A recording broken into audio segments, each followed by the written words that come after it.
a lot of the veterinarians, you just want to have your own practice, and then you open it, and then you figure that you're just going to stumble your way through the business part of it. So I'm just trying to be proactive in that way, and just not letting it be overwhelming when I decide to open my practice, and just having 2 years where like I get to learn about, more about financial analysis, market analysis, also leadership skills, like all these things that go into having your own practice. I just think it's an amazing opportunity while I'm able to practice veterinary medicine. Hey everyone, I'm your host, Courtney Post, and this is Let's Vet Together by Suveto, a show where we'll be highlighting stories of growth, ownership, and well-being in the veterinary industry and having real conversations about how we can make veterinary medicine better for everyone. If this is your first time listening, welcome. We're glad you're here. If you've already been a part of our community, make sure to follow us on whatever platform you're listening from and give us a review to let us know how we're doing. We really appreciate you for coming back.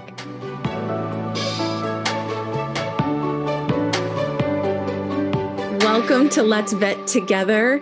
Before we dive into our conversation today about our graduation to ownership business fellowship, I want to kick off this talk just like we do every one of our episodes with giving our guest an opportunity to introduce herself and also talk about, if she brought any local treat that she'd like to share with listeners. So I'd like to turn this over to my awesome guest, Dr. Daia Lopez. Can you please introduce yourself?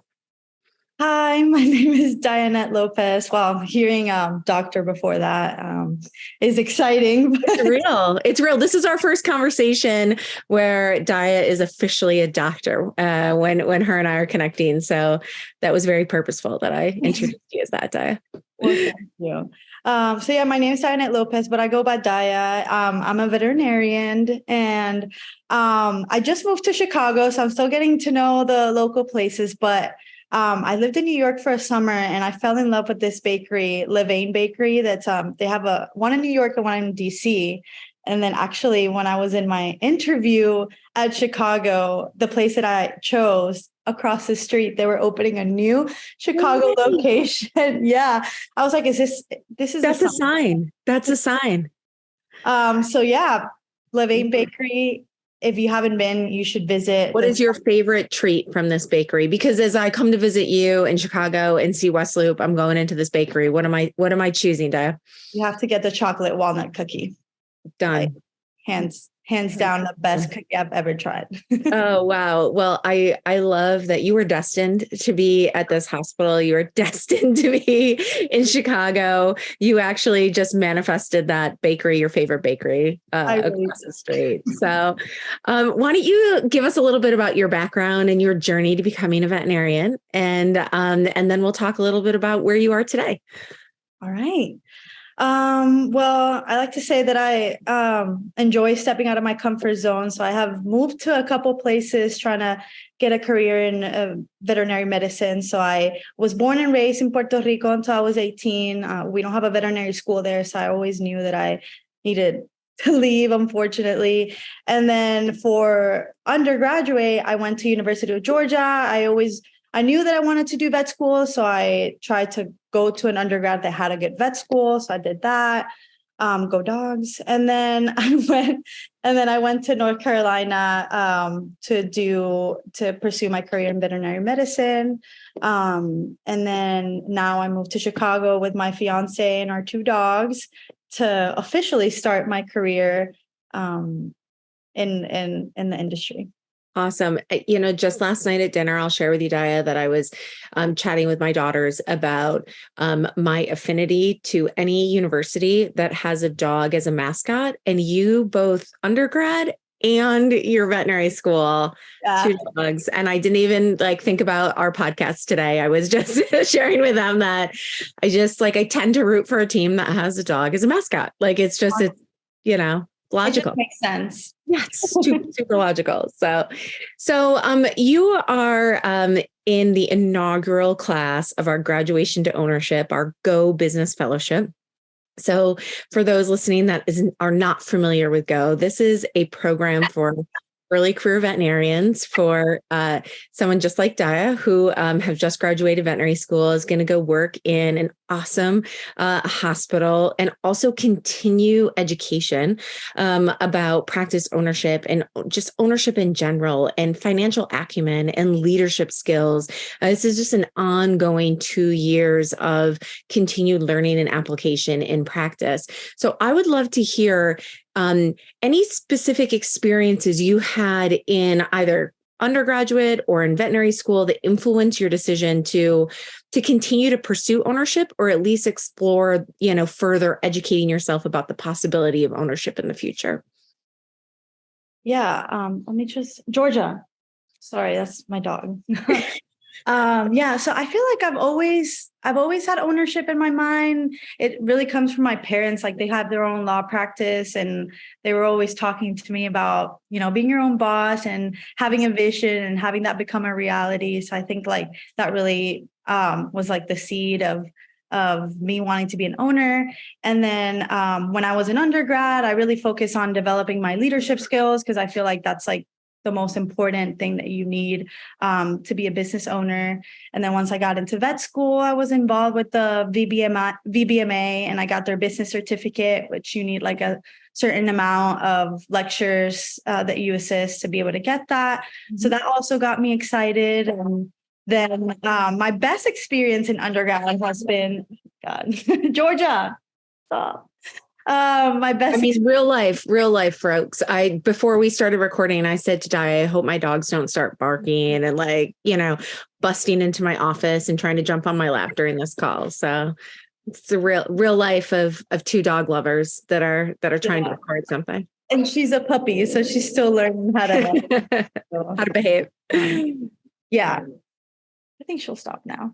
But yeah, then and we had an opportunity in my clinical year to take a practice management class. And that really cemented that ownership is for me. We got to work with this amazing practice that really embodied like a lot of the things that I want. Mm-hmm. And we got to do like their financial analysis, market analysis. Like, we had access to like all their paperwork, and we got to really like do everything from the back behind the curtain. Yeah. So I learned so much there, and not that I can just own my practice right now, but I feel like it made it a little bit less scary. So sure.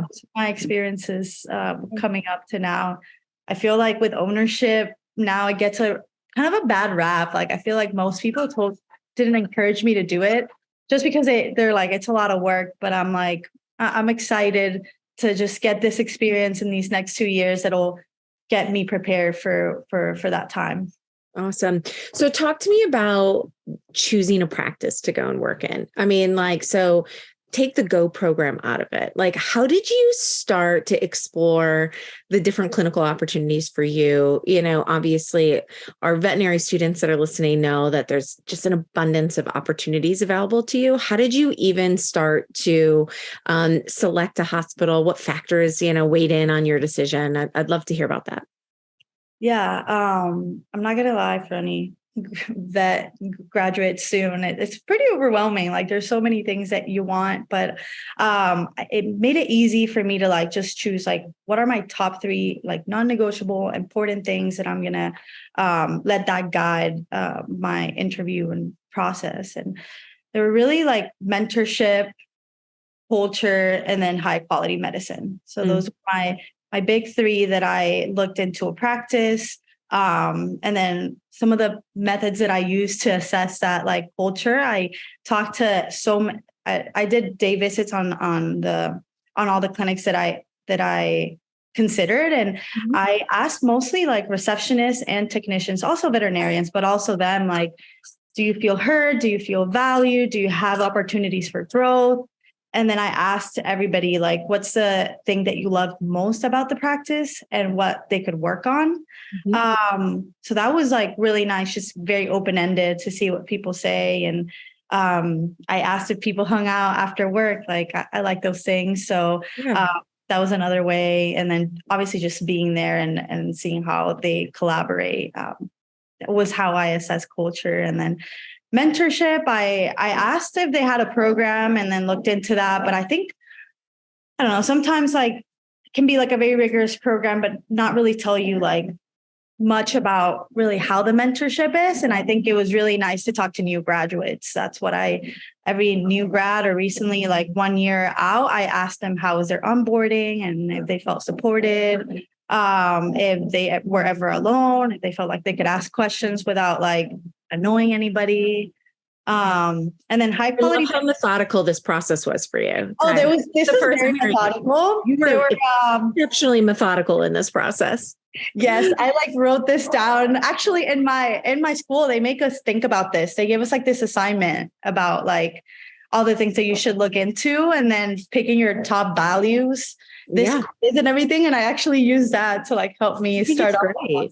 It's great. Listen, you should align to, any professional opportunity that you're in and also talk to the people around you. Right. I love that you really elicited their feedback.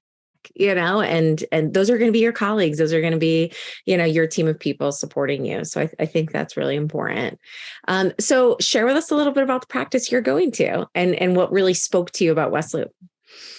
There are so many things. I remember leaving that day like, wow, this practice is amazing. And the biggest one was culture. Actually, like that hadn't happened in another interview where like every single person that I asked what they liked most about the practice, they all said culture without like even me asking like anything before. It was just like everybody loves working there, and you can tell not only by what they tell you, but like how they collaborate, like from like CSRs to veterinarians, just like they're very in sync and everybody really cares about their job. So, I mean, that has to lead into the patient care. So absolutely, it was really the culture. I also liked that they used a lot of fear-free practices and like a lot of positive reinforcement. They have like very like nice new equipment, like things that I can learn how to use. Like they have laparoscopy and like things like that. But continue to learn. Yeah.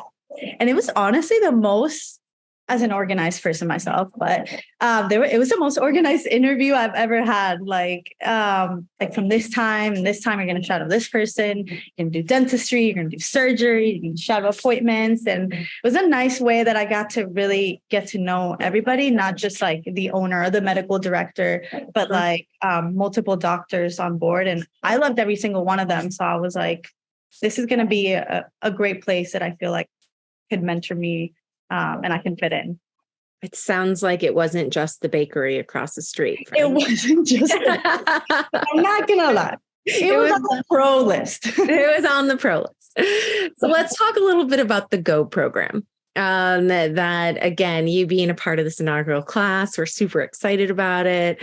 We had the opportunity to spend some time together this past January, before this program's even really kicked off. And this is, as part of Suveto, that stands for supporting veterinary ownership. We feel like we want to create this space to continue to lean into your interests and your desire to learn and look behind the curtain and everything you've learned as part of being, in VBMA. How does that really show up for you now that you're in practice, and what's that then continued learning loop look like? So I would love to hear from you, like what motivated you to even be interested in this program? Like what piqued your interest? Yeah. So, I mean, I know what my long-term goal is, which is to be an owner. So I thought a program where, I still get to be an associate veterinarian and, make the same, like have amazing benefits, but then in addition, like keep learning. Like I love learning and just having that support in the business aspect, because I feel like a reason people are intimidated for ownership is because of the lacking business background. Like a lot of the veterinarians, you just want to have your own practice, and then you open it, and then you figure that you're just going to stumble your way through the business part of it. So I'm just trying to be proactive in that way and just not letting it be overwhelming when I decide to open my practice, and just having 2 years where like I get to learn about, more about financial analysis, market analysis, also leadership skills, like all these things that go into having your own practice. I just think it's an amazing opportunity while I'm able to practice veterinary medicine. So I'm really excited about that. And then I really like that at the end of the 2 years, there's a conversation about like, where do you see yourself? Like, do you want to be an owner with Suveto? Do you want to be an independent owner? And then, that we're going to be supported, whatever decision we make. So I just hadn't seen a program like that. And honestly, like it was a really big factor into my decision of like a practice that, I wouldn't have this program versus this practice where I would get this. So well, we're so excited to have you, Daia. And I know West Loop is so excited for you to be joining their team. And I would love to hear, just looking back, what were some of the challenges? Because, it sounds like you were very organized, you were very methodical, you understood what values you were looking for. You approached, the whole process of kind of looking into your future with a lot of clarity. But I'm sure that there was some point that you had uncertainty, or that, that you felt like you had, to kind of work through, just some of the, maybe fear about the future. Could you share a little bit of that with us? Yeah. I think the worst part for me was the negotiation, like just having to advocate for yourself, and like you need to sell yourself, right? And you're like, you have all this imposter syndrome. You're like, I haven't even started, but I have to talk about all the things that I know I can do. So I think that part was a struggle to go through negotiation.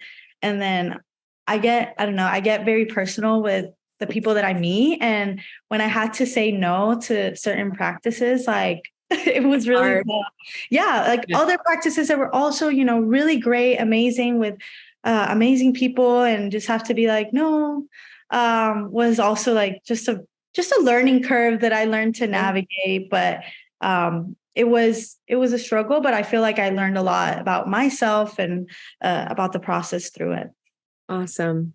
So words of advice or encouragement for any listeners that maybe a fourth year, starting their fourth year right now, maybe a rising third year. It's never too early to start to think about your future. But any words of advice for those listeners, Daia?